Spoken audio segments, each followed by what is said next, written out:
여기 미국의 교통분석 전문가가 미국이 아시아에 배울 건 없다고 하면서 한국을 깎아내렸다고 합니다. 그랬던 그는 상부의 지시 때문에 어쩔 수 없이 한국에 가게 되었다고 하는데요. 그는 한국에서 폭설이 내렸는데도 너무나 태연하게 있는 그런 한국 교통 전문가들의 충격적인 대응에 분노하면서 한국이 갈 때까지 간 것 같다고 소리를 질렀다고 합니다. 그는 한국에서 무슨 광경을 보았길래 이렇게까지 분노한 것일까요? 바로 사연 들어보겠습니다.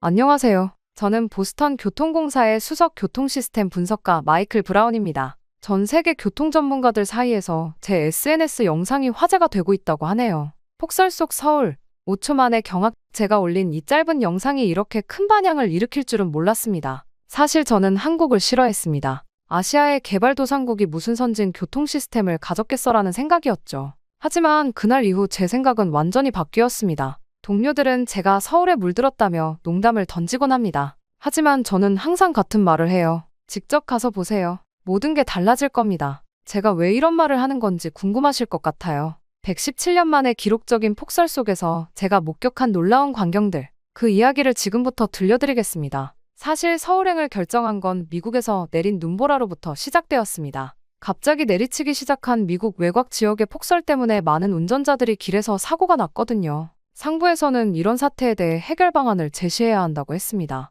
뾰족한 수가 없었던 저는 여느 때처럼 도로 공사를 해야 한다는 식의 보고서를 제출했어요. 그런데 상부에선 이렇게 말씀하셨죠. 도로 공사를 올해만 몇 번 하고 있지. 마이클? 다른 방안을 찾아와야 해. 실질적인 방안. 그렇게 상부에서는 뻔한 보고서를 그만 올리라고 말하며 완벽한 교통 시스템을 통해 사고를 막은 한국의 사례를 보여주었죠. 한국은 현 교통 상황을 실시간으로 송출하고 날씨가 좋지 않아도 대중교통이 효율적으로 운행해 다른 나라보다 사고율이 현저히 낮다는 자료였습니다. 도로보다 시스템을 만지는 게 우선이야. 저는 그렇게 잔뜩 깨진 상태로 사무실에서 한국의 교통 시스템을 담은 논문을 읽기 시작했습니다. 한국이 뭐라고 예전이나 지금이나 제가 이렇게 깨져야 하는 건지 정말 이해할 수 없었어요. 현재 미국의 대중교통 제도는 여전히 부족한 부분이 많다는 평가에 비해 한국의 서울이 대중교통 시스템이 세계에서 가장 효율적이라는 평가를 받았더군요. 상사는 제게 한국의 교통 시스템을 분석하라는 일을 주셨습니다.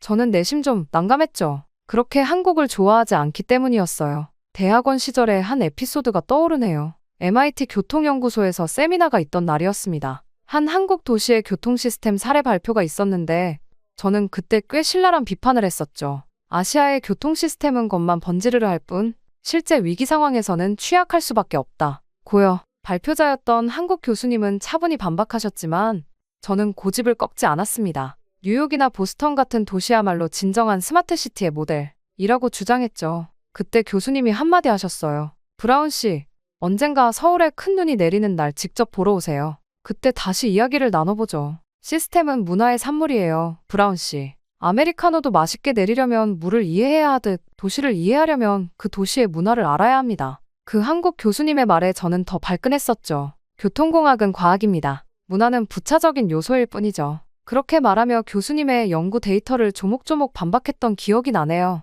결정적인 건 제가 쓴 논문 심사 과정에서였어요. 그 교수님이 심사위원이었는데 제 논문의 아시아 교통 시스템 분석 파트에 대해 강하게 문제를 제기하셨거든요. 결국 저는 그 부분을 전면 수정해야 했고 졸업이 한 학기 미뤄졌습니다. 그때 이후로 저는 한국이라는 나라에 대해 좋은 감정이 생기지가 않더라고요.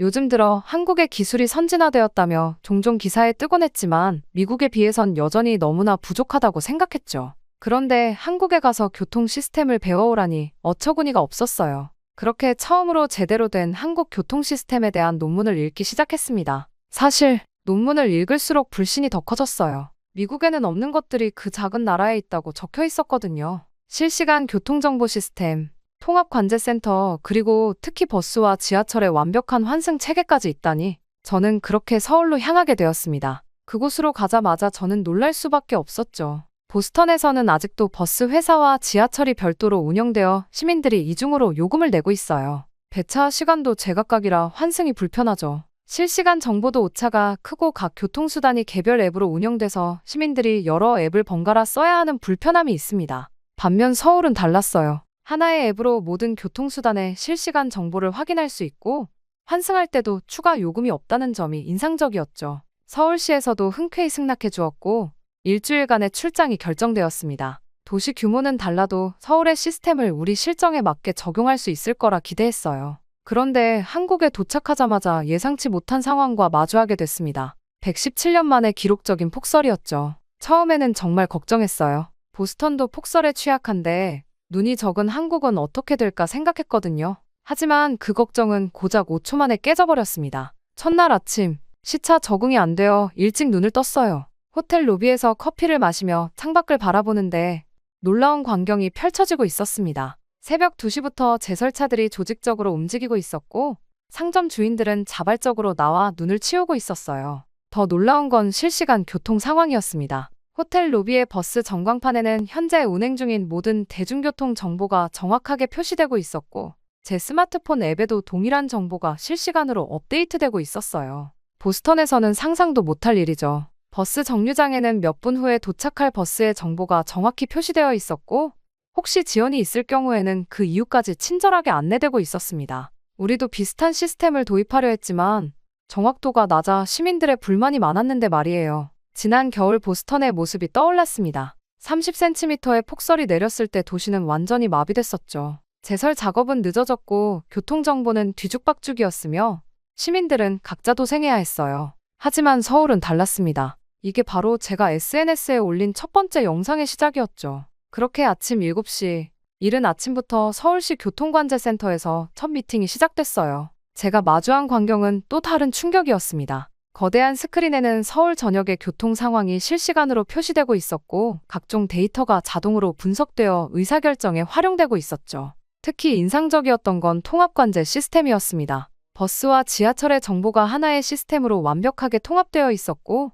날씨나 도로 상황까지 고려한 유동적인 배차 조정이 실시간으로 이루어지고 있었어요. 이게 바로 제가 그토록 보고 싶었던 시스템이었습니다. 브라운씨, 이쪽은 시민소통센터입니다. 관제실 구석에 있는 작은 모니터를 가리키며 김 과장이 설명해 주었어요. 거기엔 시민들의 실시간 민원과 제안이 올라오고 있었습니다. 더 특별한 건 그 민원들이 단순히 쌓이는 게 아니라 즉시 검토되고 필요한 경우 시스템에 반영된다는 거였죠. 보스턴에서는 상상도 못할 일이에요. 우리도 시민 의견 수렴 시스템이 있지만 검토에만 평균 2주가 걸리고 실제 반영까지는 몇 달이 걸립니다. 하지만 여기는 달랐어요. 시민의 목소리가 실시간으로 시스템에 반영되고 있었습니다. 폭설 때문에 걱정하셨죠? 김 과장이 물었어요. 우리는 이미 새벽부터 준비하고 있었어요. 기상청 예보가 들어오면 바로 비상 대기조가 편성되고 제설 차량은 미리 정해진 노선을 따라 대기 장소로 이동합니다. 실제로 관제실 화면을 보니 모든 제설 차량의 위치가 실시간으로 표시되고 있었고 각 구역별 제설 현황도 한눈에 파악할 수 있었습니다.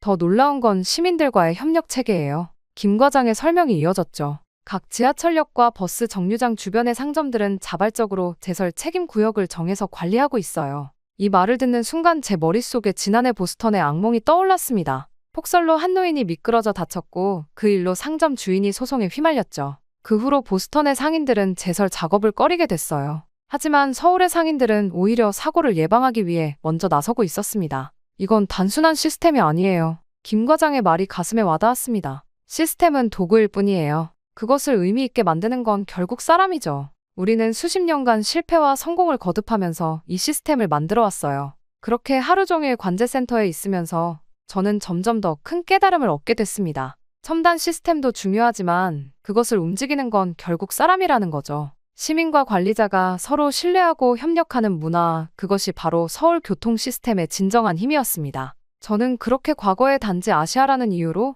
제게 불이익을 줬다는 이유로 한국을 비난하던 지난날에 제가 너무나 무지했다는 생각과 함께 반성하게 되었죠. 그 다음 날에는 김 과장과 함께 현장 답사를 나왔습니다. 우리 시스템의 진짜 모습을 보여드리겠습니다. 그녀의 말에 왠지 모를 설렘이 느껴졌어요. 첫 번째로 방문한 곳은 지하철 차량기지였습니다. 들어서자마자 깨달았죠. 우리가 생각했던 것보다 훨씬 더 체계적인 시스템이 가동되고 있다는 것을. 모든 열차에는 IoT 센서가 부착되어 있어서 실시간으로 상태를 체크하고 문제가 생길 것 같으면 미리 정비를 한다고 해요. 예방정비라는 개념이 완벽하게 구현되어 있었습니다. 보스턴에서는 고장이 나면 그때 수리하죠. 제 말에 김 과장이 웃으며 대답했어요. 그렇게 하면 시민들이 불편하잖아요. 우리는 불편함이 발생하기 전에 미리 대처하는 것을 원칙으로 삼고 있습니다. 두 번째로 들른 곳은 환승센터였어요. 놀라운 광경을 목격했습니다. 지하철에서 버스로 갈아타는 승객들의 동선이 완벽하게 설계되어 있더군요. 심지어 우산을 쓰지 않고도 이동할 수 있게 천장이 연결되어 있었어요. 작은 배려가 돋보이는 순간이었습니다. 특히 눈이 내리는 상황에서 이 시설의 진가가 더욱 빛났어요. 제설 작업이 완벽하게 이루어진 통로를 따라 시민들이 불편 없이 이동하는 모습이 인상적이었습니다. 이런 날씨에도 환승객들의 불편함을 최소화하는 게 우리의 목표예요. 김 과장의 설명이 이어졌습니다. 세 번째 방문지는 버스 정비소였어요. 여기서도 예방 정비 시스템이 완벽하게 구축되어 있었습니다. 모든 버스에 부착된 센서가 실시간으로 차량 상태를 점검하고 AI가 이를 분석해 최적의 정비 시점을 제안하고 있었어요. 브라운 씨, 이쪽을 보세요. 김 과장이 한 모니터를 가리켰습니다. 화면에는 각 버스의 연비, 운전 패턴, 부품 상태 등이 실시간으로 표시되고 있었어요. 이 데이터를 바탕으로 최적의 운행 계획을 수립하고 정비 시기를 결정합니다. 현장에서 마주한 또 다른 놀라움은 직원들의 태도였어요. 모든 직원이 마치 자신의 일을 즐기는 것처럼 보였습니다. 우리는 단순한 직원이 아니라 서울 시민의 발이라는 자부심으로 일하고 있어요.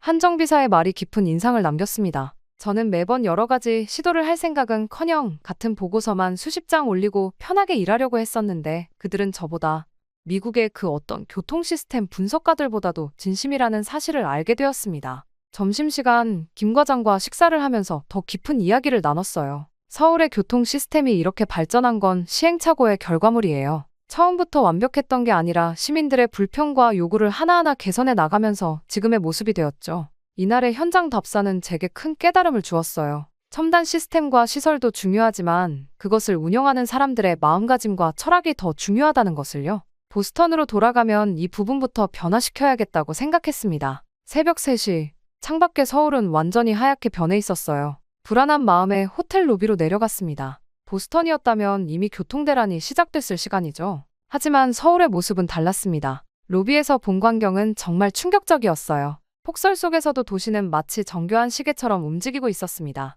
제설차들은 정해진 노선을 따라 질서정연하게 움직였고 지하철역과 버스 정류장은 이미 깨끗이 치워져 있었죠. 미국에서 오신 분이시죠? 로비에서 만난 한 상점 주인이 말을 걸어왔어요. 이런 날씨에 걱정 많으시겠어요. 그는 새벽부터 가게 앞을 치우고 있었습니다. 우리 가게 앞뿐만 아니라 버스 정류장까지 치워야 해요. 출근하는 분들이 불편하실 테니까요. 그의 말에 놀랐습니다. 보스턴에서는 상상도 못할 일이에요. 누가 시키나요? 제 질문에 그가 웃으며 대답했죠. 시키는 사람은 없어요. 우리 동네는 우리가 책임져야죠. 새벽 4시 더 놀라운 광경을 목격했습니다. 70대로 보이는 노인들이 함께 눈을 치우고 계셨어요. 젊은이들이 출근하느라 바쁠 테니 우리라도 도와야지. 할아버지의 말씀에 가슴이 뭉클해졌습니다. 새벽 5시 환경미화원분들이 출근하셨어요. 노인들과 반갑게 인사를 나누고는 골목 안쪽 제설 작업을 시작하셨죠. 누가 시키지 않아도 각자 자신의 자리에서 해야 할 일을 하고 있었습니다. 브라운 씨, 궁금한 게 있으시다면 물어보세요.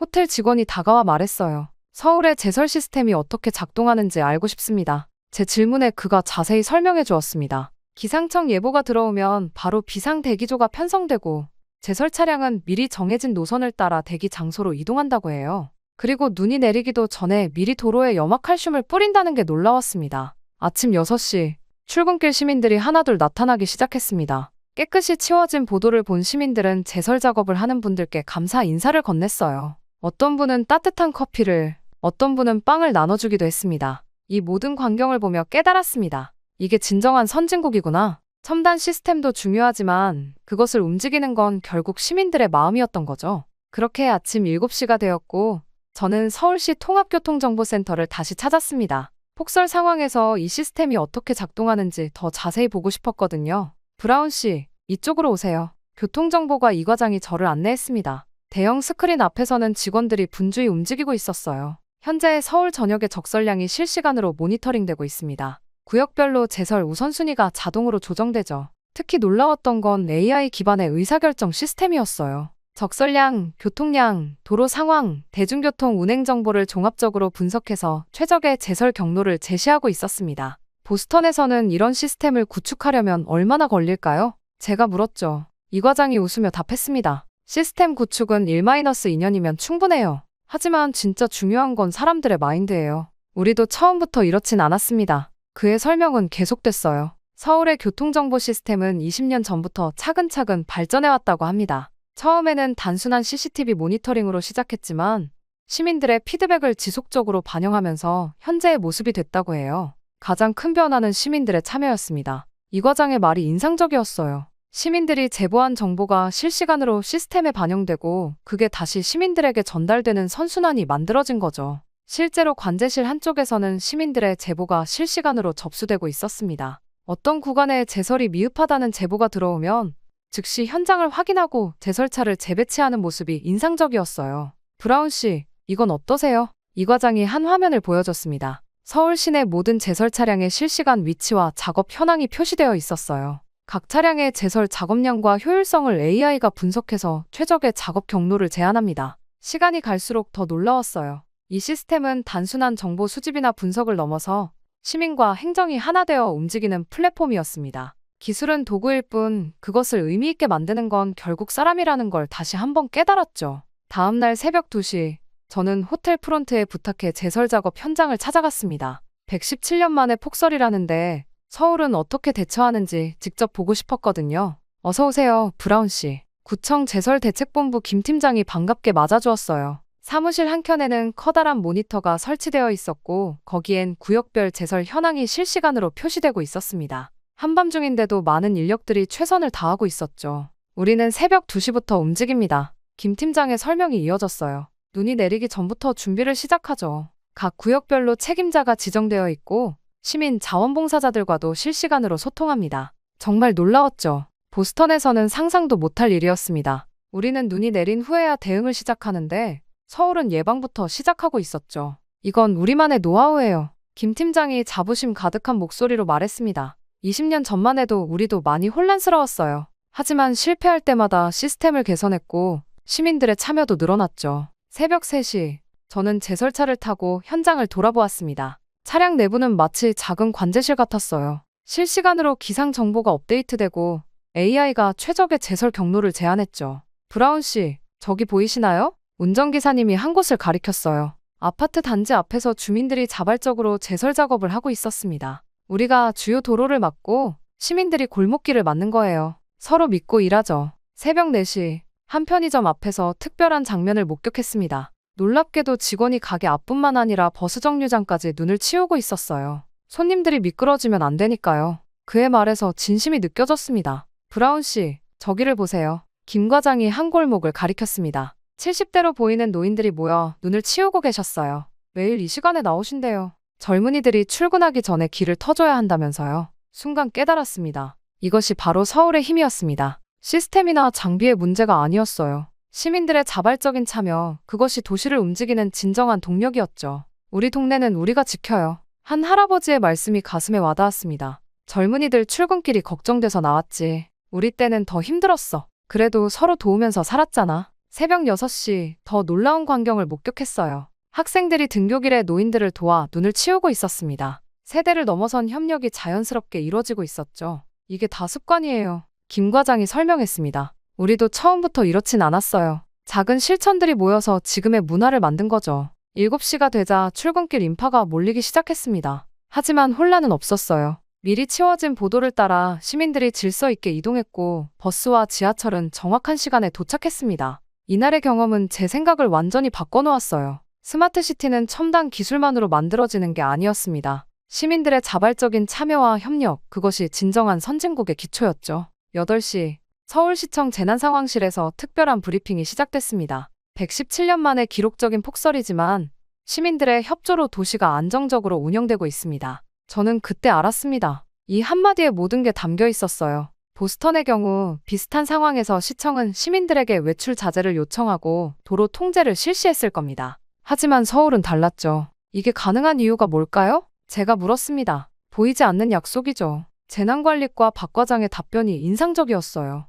시민들과 행정이 서로 신뢰하고 협력하는 문화가 있기 때문입니다. 실제로 상황실 모니터에는 놀라운 데이터가 표시되고 있었어요. 시민 자발적 제설 참여율 92%, 대중교통 정시 운행률 97%, 제설 민원 전년 대비 82% 감소. 이런 수치는 보스턴에서는 상상도 못할 겁니다. 우리도 처음부터 이렇진 않았어요. 박 과장이 설명을 이어갔습니다. 2000년대 초반만 해도 폭설만 오면 도시가 마비됐죠. 하지만 매번 실패할 때마다 시스템을 개선했고 더 중요한 건 시민들의 참여가 늘어났다는 거예요. 9시, 현장 점검을 나갔습니다. 길거리 곳곳에서 상인들이 자발적으로 제설 작업을 하고 있었죠. 손님들이 미끄러지면 안 되니까요. 한 카페 주인의 말이 가슴에 와닿았습니다. 그렇게 브리핑을 마치고 저는 제 SNS에 영상 하나를 올렸습니다. 그러다가 10시쯤부터 좋아요가 엄청나게 쏟아지기 시작했어요. 제가 올린 서울의 폭설 영상은 전 세계적으로 화제가 되기 시작했습니다. 5초 만에 경악했다. 는 제 멘트가 주목을 받았나 봐요. 특히 새벽부터 시작된 시민들의 자발적인 제설 작업 장면은 많은 도시 전문가들의 관심을 끌었습니다. 브라운 씨, 이런 반응을 예상하셨나요? 김 과장이 물었어요. 아니요, 저도 놀랐습니다. 사실 처음엔 걱정했거든요. 보스턴도 폭설에 취약한데 서울은 어떨까 했죠. 하지만 제 걱정이 기우였다는 걸 깨닫는 데는 정말 5초도 걸리지 않았어요. 실제로 서울의 대응은 완벽했습니다. 새벽 2시부터 시작된 제설 작업, 시민들의 자발적인 참여, 실시간으로 업데이트되는 교통정보, 모든 것이 유기적으로 움직였죠. 우리 도시의 예산이 서울의 3배인데 이런 효율성은 상상도 못해요. 제 SNS에 달린 보스턴 시청 관계자의 댓글이었습니다. 맞는 말이에요. 이건 예산의 문제가 아니었거든요. 11시, CNN에서 연락이 왔습니다. 서울의 폭설 대응 시스템에 대해 취재하고 싶다고 하더군요. 무엇이 이런 차이를 만드나요? 기자가 물었죠. 제 대답은 단순했습니다. 시민의식과 행정의 신뢰가 만든 기적입니다.